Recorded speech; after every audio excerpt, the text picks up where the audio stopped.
আসসালামু আলাইকুম প্রিয় দর্শক, আজকে আবারও নতুন একটি ভিডিও নিয়ে হাজির হলাম আমি আপনাদের মাঝে। আজকের এই ভিডিওটা যদি পুরোপুরি দেখেন, আজকে নতুন একটা অভিজ্ঞতা হবে ইন্ডাকশন কুকার রিপেয়ারের সম্পর্কে। এখন আমরা অনেকে জানি, যারা ইন্ডাকশন কুকার রিপেয়ার করি, আমরা অনেকেই জানি যে ইন্ডাকশন কুকারের যে প্রোগ্রাম আইসি হয়ে থাকে, এই আইসিগুলো কিন্তু চেঞ্জ করা যায় না। তার কারণ হচ্ছে মার্কেটে এই আইসিগুলো অ্যাভেলেবেল পাওয়া যায় না। তো এখন এই আইসিগুলো যদি আমরা অন্য সার্কিট থেকে খুলে যদি এই সার্কিটে ইনস্টল করি, সেক্ষেত্রে ইন্ডাকশন কুকার চলবে কি চলবে না এটা আমরা অনেকে জানি না। আজকে আমি প্র্যাকটিক্যালে দেখাবো আপনাদের যে ইন্ডাকশন কুকারের অন্য সার্কিটের প্রোগ্রাম আইসি খুলে যদি অন্য সার্কিট আবার লাগানো হয়, সেই সার্কিটটা চালু হবে কি না। দেখেন, অনেক সময় দেখা যায় সেম সার্কিট যদি পাওয়া যায় আর সেম সার্কিটের সেম নাম্বারের আইসি যদি হয়, তাহলে অনেকটা সম্ভব যে একটা আইসি থেকে আরেকটা সার্কিট রান করানো। তো আমরা আজকে প্র্যাকটিক্যালে দেখব। আমার কাছে একটা ইন্ডাকশন কুকার আসছে রিপেয়ারের জন্য। এই ইন্ডাকশন কুকারের জটিল প্রবলেমটা কি, ভিডিওটা শেষ পর্যন্ত দেখলে আশা করি অনেক কিছু শিখতে পারবেন। আর আমাদের এখানে ইন্ডাকশন কুকার রিপেয়ারিংয়ের কোর্স করানো হয়। যদি কেউ ইন্ডাকশন কুকার রিপেয়ারিংয়ের কোর্স করতে চান, আমাদের সাথে যোগাযোগ করবেন। আমাদের ভিডিওতে নাম্বার দেওয়া থাকবে, এই স্ক্রিনে দেওয়া নাম্বারে আপনারা যোগাযোগ করে আমাদের কাছে আসতে পারেন, অথবা অনলাইনে আপনারা কোর্সটা করতে পারেন। অনলাইন ক্লাস আমরা করিয়ে থাকি। প্রতি মাসের 3 তারিখ থেকে নতুন ক্লাস শুরু হয়। নতুন কোর্স জয়েন করতে গেলে আমাদের সাথে কথা বলে কোর্স ফি দিয়ে তারপরে আপনাদের কোর্সটা জয়েন করতে হবে। তো চলুন কথা না বাড়িয়ে আমরা মূল ভিডিওতে চলে যাই। দেখুন, এই হচ্ছে ইন্ডাকশন কুকার।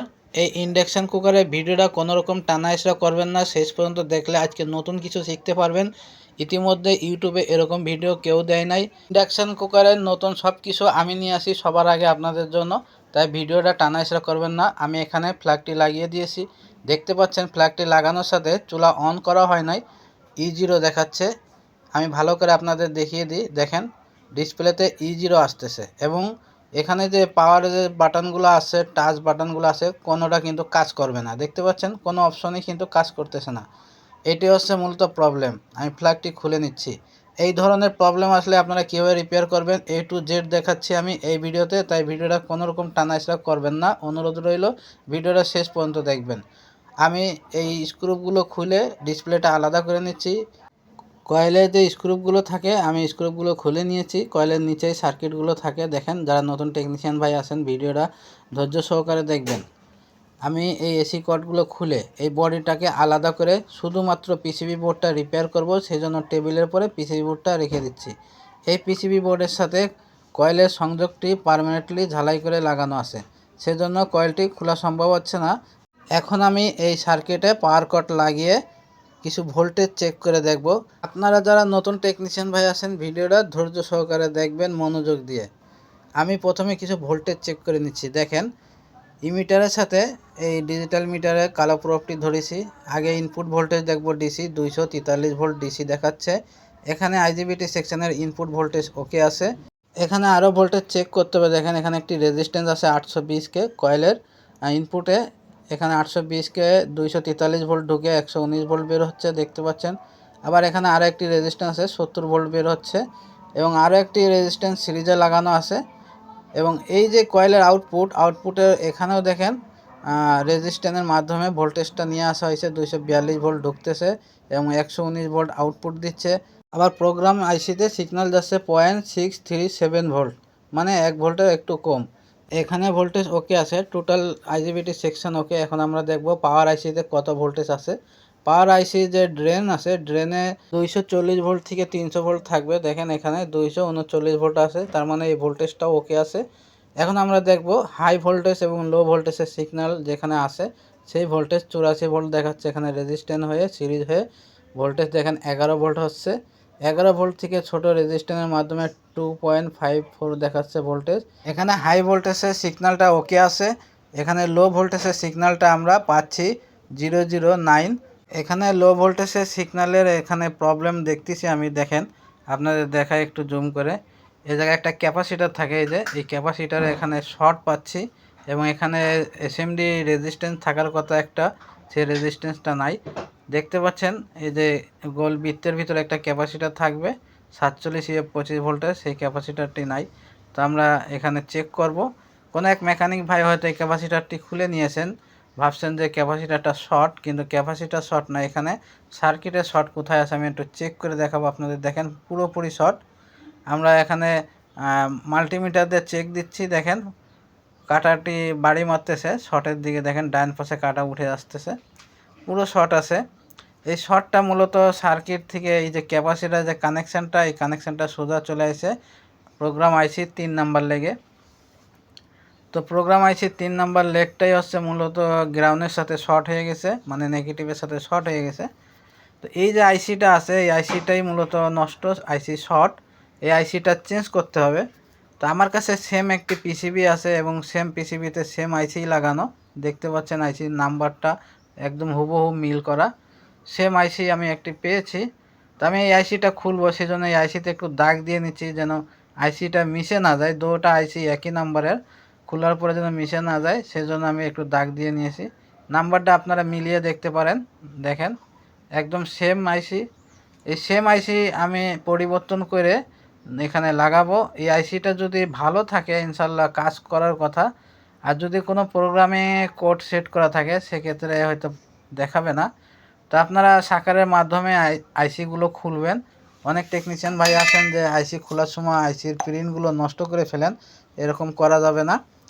ভালো তাতাল ব্যবহার করবেন এবং ভালো সাকার ব্যবহার করবেন। দেখুন আমি কত সুন্দরভাবে এই আইসিটি খুলে নিয়েছি, কোনো প্রবলেম হয় নাই খুলতে। তো এই যে আইসিটা খুলছি আমি এটা রেখে দিব। আমি এখন পুরাতন যে পিসিবি ছিল আমার কাছে, সেই পিসিবি বোর্ড থেকে আমি প্রোগ্রাম আইসি খুলে নিছি। এখন এই আইসিটা আমি এখানে লাগিয়ে দিব। আইসিটি ঝালাই করে সুন্দর করে সেট করতে হবে। আইসি খোলার সময় যদি লেগগুলো বাঁকা হয়ে যায়, লেগগুলো ভালো করে সোজা করে নেবেন, তা নাহলে লাগানোয় কষ্ট হয়ে যাবে। দেখেন এখানে যে নাম্বারগুলো আছে এই আইসিতে, এই একই নাম্বার কিন্তু আমি যে আইসিটি নিয়েছি পুরনো পিসিবি বোর্ড থেকে, সেম নাম্বার, একদম নাম্বার অ্যাকুরেট আছে। আমরা এতদিন জানতাম যে প্রোগ্রাম আইসি পরিবর্তন করা যায় না। এই যে বোর্ডে যে একটা ডট চিহ্ন আছে, এই ডট চিহ্ন এবং আইসির মাথায় একটা ডট চিহ্ন আছে, এই ডট চিহ্ন দেখে আইসিটি লাগাবেন যেন আইসিটা উল্টো লাগানো না হয়ে যায়। যদি আইসিটা আপনারা ভুল করে উল্টো লাগিয়ে দেন সেক্ষেত্রে আইসিটার সাথে সাথে নষ্ট হয়ে যাবে পাওয়ার দেওয়ার সাথে সাথে। তো আমি এখানে সুন্দর করে সোল্ডারিং করে দিচ্ছি। সোল্ডারিং করার সময় মনে রাখবেন যেন লেগগুলো শর্ট না হয়ে যায়, এবং যখন সোল্ডারিং করা হয়ে যাবে এখানে ভালো করে পরিষ্কার করে দিবেন। আজকে এই প্রথম ইউটিউবে আপনারা দেখতে চলেছেন যে প্রোগ্রাম আইসি চেঞ্জ করলে বোর্ড ওকে হয় কি না। আমরা অনেকে জানি যারা আমরা টেকনিশিয়ান ভাই আছি যে ইন্ডাকশান কুকারে প্রোগ্রাম আইসি কিনতে পাওয়া যায় না, এবং প্রোগ্রাম আইসি আরেকটা বোর্ডের থেকে খুলে লাগাইলেও সেটা কাজ করে না। তার কারণ আছে, অনেক সময় দেখা যায় এই প্রোগ্রাম আইসির সাথে প্রোগ্রামিং করা থাকে ডিসপ্লে আইসির, এই জন্য ম্যাচিং করে না। এখানে দেখেন যে শর্টটা ছিল সেই শর্টটা এখন নাই, আমি চেক করে নিচ্ছি। মূলত এই আইসির ভিতরে যে শর্ট ছিল আমি আপনাদের দেখাবো। আইসির যে লেগ আছে দেখেন, 1 নাম্বার লেগের সাথে 3 নাম্বার লেগ পুরোপুরি শর্ট। আর এখানে দেখেন কাটাটা মাঝ বরাবর আছে, 1 নাম্বার লেগের সাথে 3 নাম্বারের লেগে কোনো শর্ট নাই।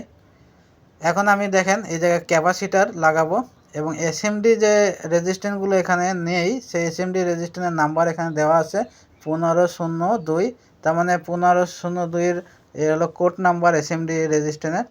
তো আমি এখানে 15কে রেজিস্ট্যান্স লাগিয়ে দিয়েছি দুইটা, 1502 এর অর্থ হচ্ছে 15কে রেজিস্ট্যান্স। তা আমি ডিপ রেজিস্ট্যান্স মানে বড় সাইজের রেজিস্ট্যান্স একটু কায়দা করে লাগিয়েছি, এখানে ক্যাপাসিটার ছিল না, ক্যাপাসিটারটি লাগিয়ে দিয়েছি। এখন আমি চেক করব হাই ভোল্টেজ এবং লো ভোল্টেজে সিগন্যাল ঠিক আছে কি না। এই যে রেজিস্ট্যান্সটা দেখছেন 2.90 ভোল্ট দেখাচ্ছে লো ভোল্টেজ, এবং হাই ভোল্টেজে দেখাচ্ছে 1.28 ভোল্টেজ। ভোল্টেজটা ওকে হয়ে গেছে। এখানে আমি ক্যাপাসিটারে দেখেন 2.90 ভোল্ট দেখাচ্ছে। আশা করা যায় এটি কাজ করবে, তবে আমরা প্র্যাকটিক্যালে দেখতে চাই যে কাজ করে কিনা। এখন আমরা এখানে যে জিরো প্রবলেমগুলো পাচ্ছিলাম আগে, সেই প্রবলেমটা ঠিক হয়েছে কিনা না অন্য কোনো প্রবলেম আছে এটি আমি এখন ডিসপ্লেতে চেক করব। আমি ডিসপ্লে সংযোগ দিয়ে দিয়েছি। দেখেন এখানে E5 দেখাচ্ছে, এখন ফ্ল্যাগটি লাগানোর সাথে E5 দেখাচ্ছে এবং টাচে কোনো কাজ করতেছে না। আগে E0 আসতো, এখন E5 দেখাচ্ছে। তো E5 দেখানোর অর্থ হচ্ছে এখানে সেন্সার নাই। তো আমি সেন্সারটি অ্যাড করে দিচ্ছি। সেন্সারটি অ্যাড করার সাথে আমরা দেখব অন করে, দেখেন ডিসপ্লেতে আলো চলে আসছে চুলা অন করার সাথে, মানে টাচ প্যানেল এখন কাজ করতেছে কিন্তু হিট হচ্ছে না, হিটটি ছেড়ে দিচ্ছে। দেখেন অন করলাম, নিজে নিজে কিন্তু বন্ধ হয়ে যাবে। ভালো করে ফলো করেন ডিসপ্লেতে, এই যে বন্ধ হয়ে যাচ্ছে, অন করলে নিজে নিজে বন্ধ হয়ে যাচ্ছে। তো এখানে কুলিং ফ্যান লাগাতে হবে। আমি এখানে সব কিছু কমপ্লিট করে আপনাদের দেখাবো যে এই চুলাটা হিট হবে কিনা। এখানে কুলিং ফ্যান দিয়েছি, কয়েলের উপরে একটু বাটিতে পানি রেখেছি গরম করার জন্য। দেখেন এই ফ্ল্যাগটি লাগানোর পরে মিটারে দেখেন 00 আছে, অ্যাম্পিয়ার মিটার। যখন অন হবে চুলায়, যে অন করলাম, এখানে 2000 ওয়াট লোড নিচ্ছে। এখন আমরা দেখব 2000 ওয়াটে কত অ্যাম্পিয়ার লোড নেয় মিটারে। দেখেন এখানে 6.6 অ্যাম্পিয়ার লোড নিচ্ছে 2000 ওয়াটে। তো আলহামদুলিল্লাহ চুলাটি ওকে। এখন কিছু সময়ের মধ্যে দেখেন পানিটা ফুটা শুরু হয়ে গেছে, খুব দ্রুত হিট হচ্ছে এবং 2000 ওয়াটেই হিট হচ্ছে, কোনো সমস্যা নাই। তো এই ছিল আজকের ভিডিওটা ভালো লাগলে ভিডিওতে লাইক দিয়ে শেয়ার করে দেবেন। আর এরকম শিক্ষণীয় ভিডিও পেতে আমাদের চ্যানেলটি সাবস্ক্রাইব করে রাখবেন। আল্লাহ হাফেজ।